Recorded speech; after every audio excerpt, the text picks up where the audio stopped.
그는 왜 가족 이야기를 피했을까? 대한민국 정치사에서 이름 하나만으로도 무게가 느껴지는 인물. 이해찬.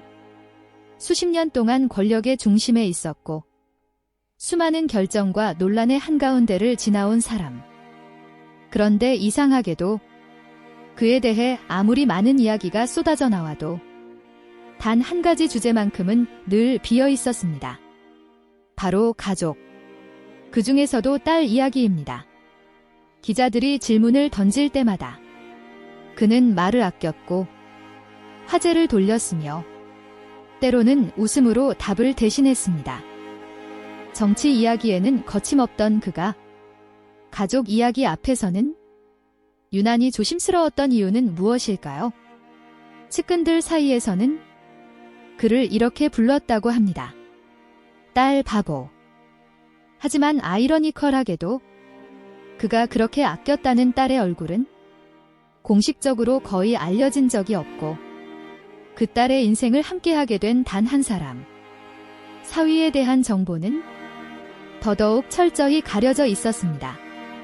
사진도 없고 인터뷰도 없고 이름조차 쉽게 거론되지 않는 존재. 권력자의 가족이라면 언제나 세상의 관심을 받기 마련인데 이해찬의 가족은 마치 의도적으로 세상에서 지워진 것처럼 조용했습니다. 그는 왜 가족 이야기를 피했을까요?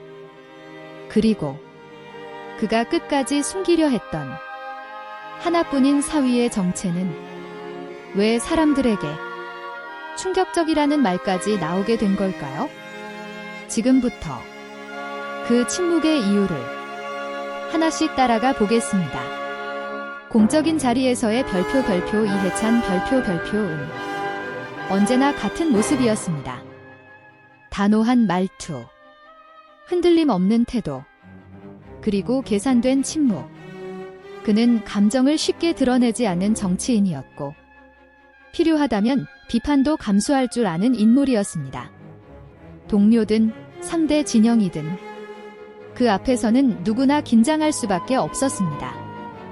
하지만 그를 오래 지켜본 사람들은 하나같이 이렇게 말합니다. 집 이야기만 나오면 사람이 완전히 달라진다. 공식 회의가 끝난 뒤 비공식적인 자리에서 누군가 가볍게 가족 이야기를 꺼내면 이해찬은 미묘하게 태도를 바꾸곤 했다고 합니다. 말수가 줄어들고 시선이 잠시 아래로 향하고 그 특유의 단단함이 조금은 풀린 표정. 특히 딸이라는 단어가 나오는 순간 그 변화는 더 분명해졌습니다. 정치적 계산이 빠르게 돌아가던 사람이 마치 다른 세계로 잠시 이동한 것처럼 측근들 사이에서 그에게 붙은 별명은 결코 우연이 아니었습니다. 딸 바보. 그는 딸에 대해 자랑하지도 않았고 앞세우지도 않았으며 그렇다고 무관심하지도 않았습니다. 오히려 그 반대였습니다.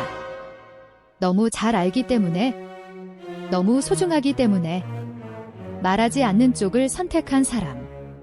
정치권에서 가족은 언제든 약점이 될 수 있습니다.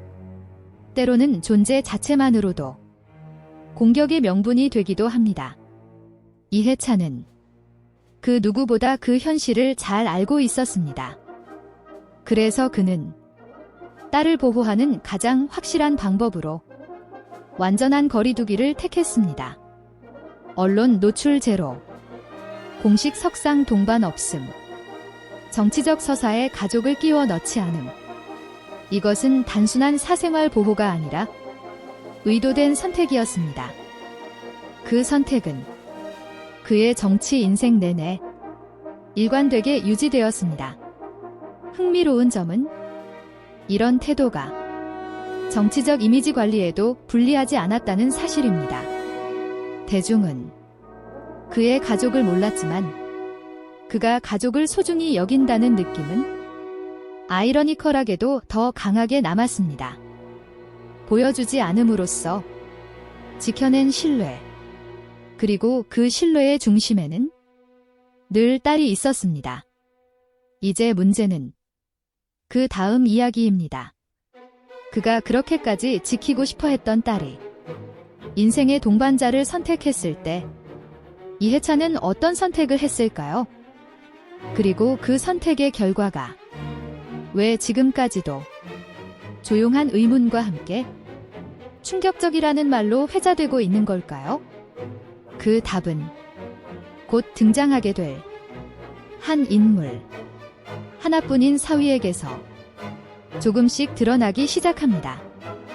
사실 별표 이해찬 별표에게 딸이 있다는 사실조차 대중에게 널리 알려진 것은 아니었습니다. 이름도, 얼굴도, 구체적인 삶의 궤적도 언론 지면에서는 거의 찾아볼 수 없었습니다. 이 점은 매우 이례적입니다. 대한민국 정치사에서 이 정도 위치에 오른 인물의 자녀라면 의도하지 않아도 어느 순간 뉴스에 등장하기 마련입니다. 입학, 결혼, 직업, 혹은 사소한 목격담 하나만으로도 기사화되기 쉬운 것이 현실입니다.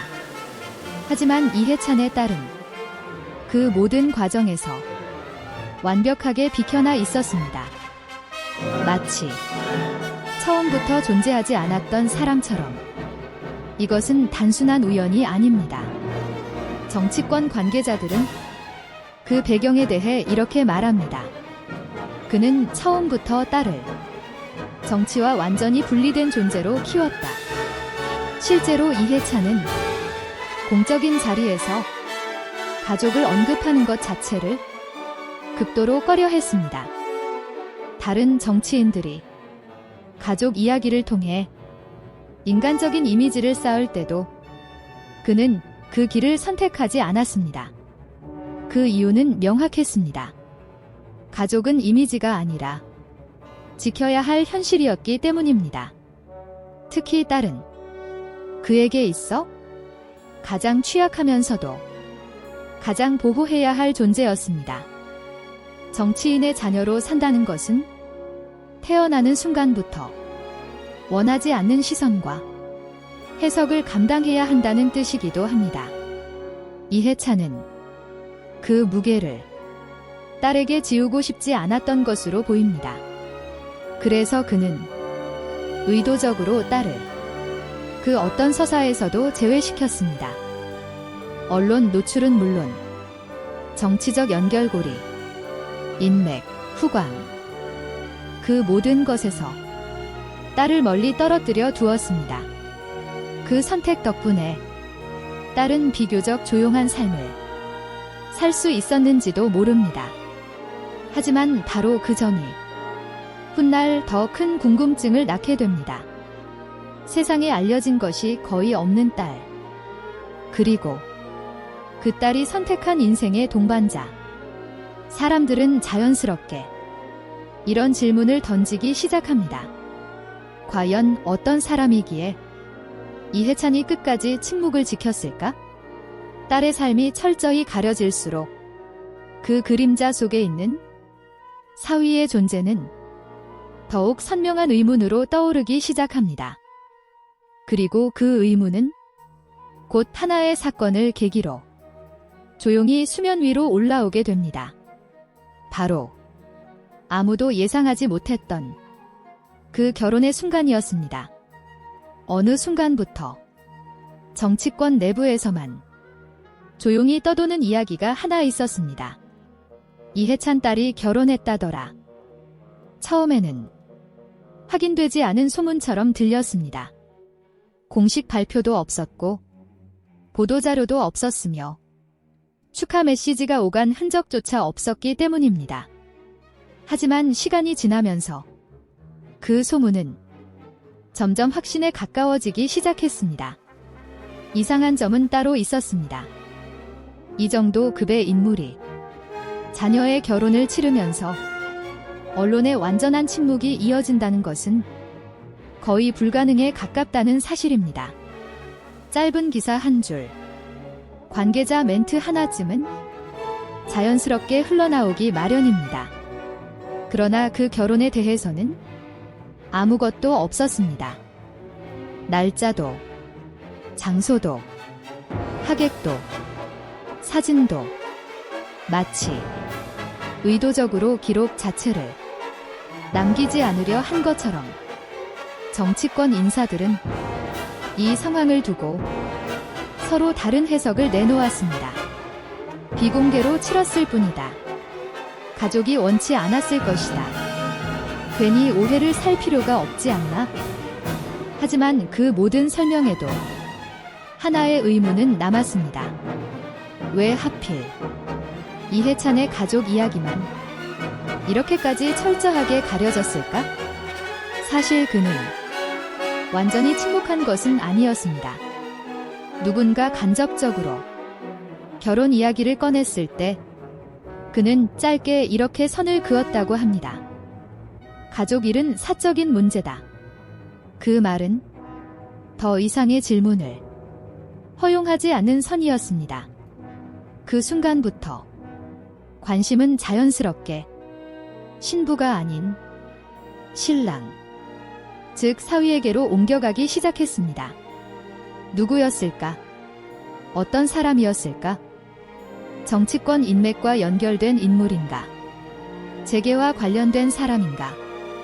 아니면 전혀 다른 세계의 인물인가? 수많은 추측이 오갔지만 확실한 것은 단 하나였습니다. 그는 대중 앞에 설 생각이 전혀 없어 보였다는 점입니다.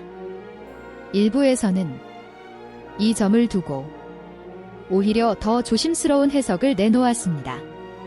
사위의 정체가 드러나면 불필요한 해석이 붙을 수 있다. 그리고 바로 그 지점에서 사람들은 결혼식의 조용함이 우연이 아니었음을 직감하게 됩니다. 그 결혼은 축하받기 위한 행사가 아니라 외부와의 연결을 최소화하기 위한 선택이었을지도 모릅니다. 이해찬은 그날도 정치인이었을까요? 아니면 오직 딸의 아버지였을까요? 그 질문은 곧 다음 단계로 이어집니다. 도대체 그는 어떤 사위를 맞이했기에 이토록 철저한 침묵을 택했을까? 그리고 그 사위는 왜 지금까지도 공식적인 얼굴 하나 없이 이야기의 중심에 서게 된 걸까? 그 답을 찾기 위해 우리는 이제 조금 더 깊숙이 들어가야 합니다. 바로 하나뿐인 사위의 존재 그 자체로.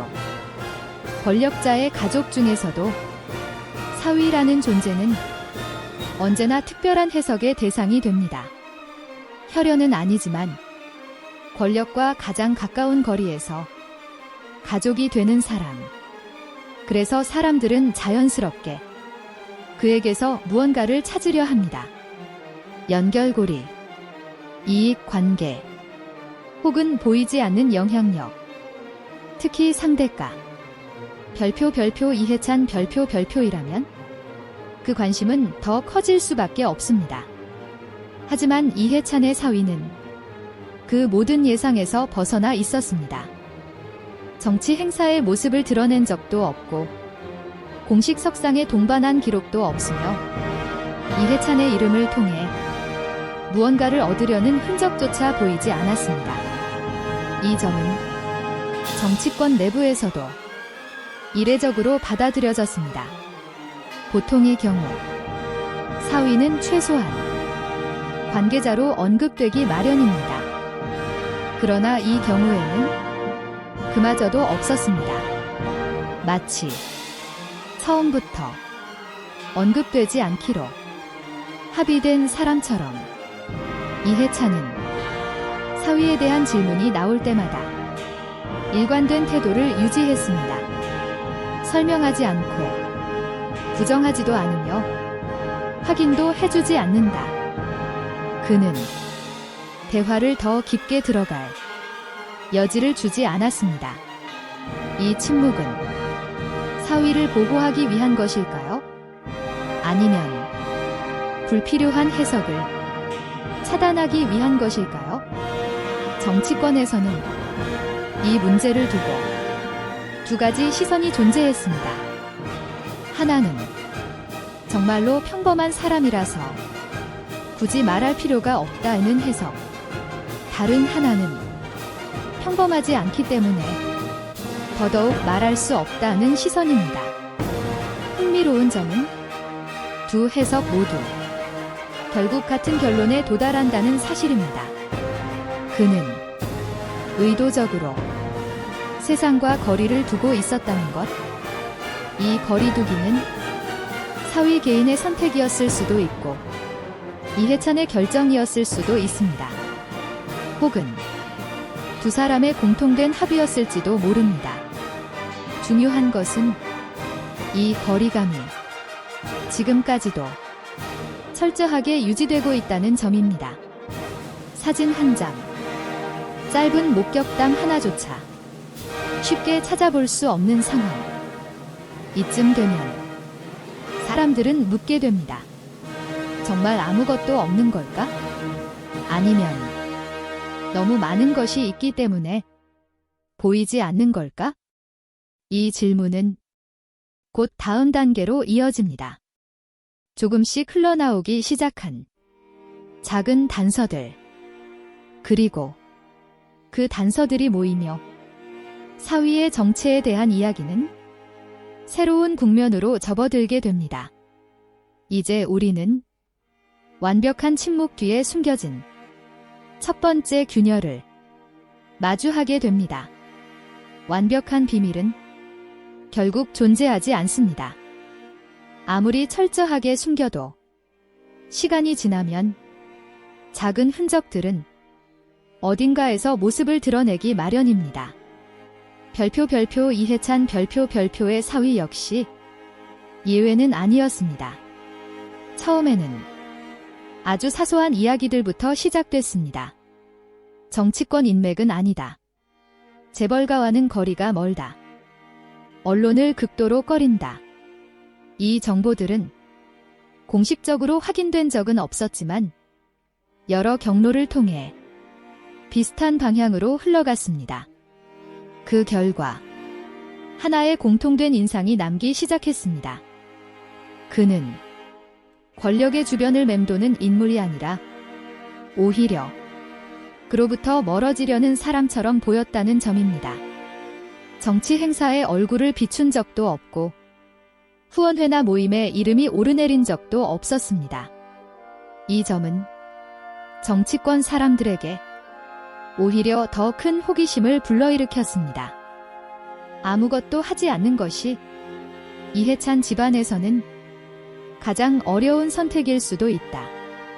실제로 권력자의 사위라는 위치는 원하든 원하지 않든 수많은 제안과 접근을 받게 됩니다. 그런데도 그는 그 모든 가능성에서 한 발짝 떨어져 있었습니다. 일부에서는 그 이유를 성격에서 찾기도 했습니다. 조용하고 외부 노출을 싫어하며 자기 영역을 침범당하는 것을 극도로 경계하는 사람. 또 다른 쪽에서는 그의 이력에 주목했습니다. 그가 살아온 길이 정치와는 전혀 다른 궤적이었기 때문에 굳이 연결될 필요가 없었다는 분석입니다. 하지만 바로 그 지점에서 이야기는 조금 다른 방향으로 흘러갑니다. 전혀 다른 세계에 있었기 때문에 오히려 더 민감했을 수도 있다. 정치권과 무관한 삶을 살아온 사람이 하루아침에 이해찬의 사위라는 이름으로 불리게 되는 순간 그 부담은 상상 이상일 수 있습니다. 그래서였을까요? 사위는 결혼 이후에도 자신의 생활 방식을 거의 바꾸지 않았다고 전해집니다. 조용한 생활, 제한된 인간관계, 그리고 철저한 비공개. 이해찬 역시 그 선택을 존중하는 듯 보였습니다. 아니, 어쩌면 그 선택을 가장 바랐던 사람이 이해찬이었을지도 모릅니다. 당서들은 이렇게 조금씩 모였습니다. 그는 권력을 이용하지 않았고 권력에 기대지도 않았으며 권력으로부터 스스로를 분리하려 했던 인물. 그렇다면 사람들이 말하는 충격적인 정체란 대체 무엇을 의미하는 걸까요? 이제 이야기는 단순한 호기심의 영역을 넘어 하나의 질문으로 수렴됩니다. 왜 이해찬은 이 사람을 사위로 맞이했고 그 사실을 끝까지 숨기려 했을까? 그 답은 곧 다가올 결정적인 맥락에서 조금 더 선명해지기 시작합니다. 사람들은 종종 자극적인 단어에 먼저 반응합니다. 충격적인 정체. 이 말이 등장하는 순간 대부분은 자연스럽게 권력형 비리, 숨겨진 거래, 혹은 위험한 연결고리를 떠올립니다. 그러나 별표 이해찬 별표의 사위에게 붙은 이 표현의 의미는 조금 다른 방향에서 해석되기 시작합니다. 그 충격은 무엇을 했느냐가 아니라 무엇을 하지 않았느냐에서 비롯됐기 때문입니다. 그는 권력을 활용하지 않았고 이름을 이용하지 않았으며 자신의 위치를 확장하려 하지 않았습니다. 이 점은 오히려 정치권 내부에서 더 큰 이질감으로 다가왔습니다. 권력자의 사위라는 위치는 의식하지 않아도 수많은 문을 열어줍니다. 하지만 그는 그 문 앞에서 한 번도 들어가려 하지 않은 사람처럼 보였습니다. 이것이 첫 번째 충격이었습니다. 두 번째 충격은 그의 삶의 태도였습니다. 그는 노출을 경계했고 이해찬이라는 이름이 자신의 정체성을 대체하는 것을 원치 않았습니다. 주변 사람들조차 그를 소개할 때 굳이 사위라는 설명을 붙이지 않았다고 합니다. 그 관계가 전면에 드러나는 순간 모든 해석이 그 이름으로만 귀결될 것을 그 역시 알고 있었기 때문입니다. 그리고 마지막, 가장 결정적인 충격은 이 모든 선택이 우연이 아니었다는 점입니다. 그는 처음부터 이 위치를 특권이 아닌 부담으로 인식하고 있었던 인물. 그렇기 때문에 사람들은 그의 정체를 두고 놀라움을 느꼈습니다. 이해찬의 사위인데 아무것도 하지 않는다. 이 문장은 정치권에서는 결코 평범하지 않은 평가입니다. 바로 그 점에서 이해찬의 선택은 다시 주목받기 시작합니다. 권력을 이어갈 사람도 아니고 확장할 사람도 아니며 정치적 계산의 일부도 아닌 인물. 그렇다면 질문은 다시 원점으로 돌아옵니다. 왜 이해찬은 이 사람을 사위로 맞이했을까? 그리고 그 선택은 단순한 가족의 문제가 아니라 그의 인생관을 반영한 결정은 아니었을까? 이제 우리는 이해찬이라는 인물을 정치인이 아닌 한 명의 아버지로 바라봐야 할 지점에 도달합니다. 그의 선택 뒤에는 권력이 아니라 지켜내고 싶었던 어떤 선이 있었을지도 모릅니다. 그 선의 의미를 이해하기 위해 이야기는 다음 장으로 넘어갑니다.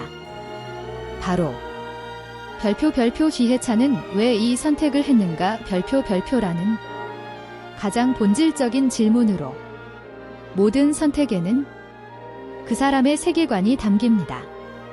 특히 가족에 관한 선택은 더더욱 그렇습니다. 별표 이해찬 별표은 평생을 권력의 중심에서 살아온 인물입니다.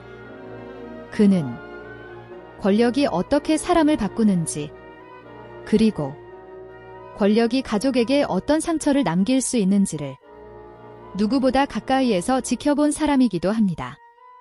정치인의 가족이라는 이유만으로 받아야 했던 시선, 원치 않는 해석, 끝없는 추측. 이해찬은 그 모든 것을 딸에게만큼은 물려주고 싶지 않았을 가능성이 큽니다. 그래서 그는 딸의 삶을 정치와 철저히 분리했습니다. 그리고 그 연장선에 사위의 선택이 있었습니다. 그는 권력을 확장해줄 인물이 아니라 권력으로부터 가장 멀리 떨어져 있는 사람을 선택한 것처럼 보입니다. 이 선택은 정치적으로 보면 비효율적일 수 있습니다. 그러나 아버지로서 보면 가장 안전한 선택이기도 합니다. 사위가 권력을 탐하지 않고 이름을 이용하지 않으며 조용한 삶을 유지한다는 것은 딸 역시 그만큼 자유로울 수 있다는 뜻이기 때문입니다. 이해찬에게 딸의 행복은 정치적 유산보다 더 중요한 가치였을지도 모릅니다. 또 한 가지 주목할 점은 이 선택이 일회성이 아니라는 사실입니다.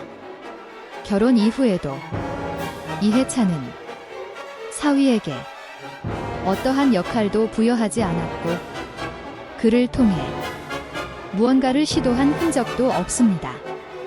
이것은 사위에 대한 신뢰이자 동시에 딸을 향한 배려로 읽힐 수 있습니다.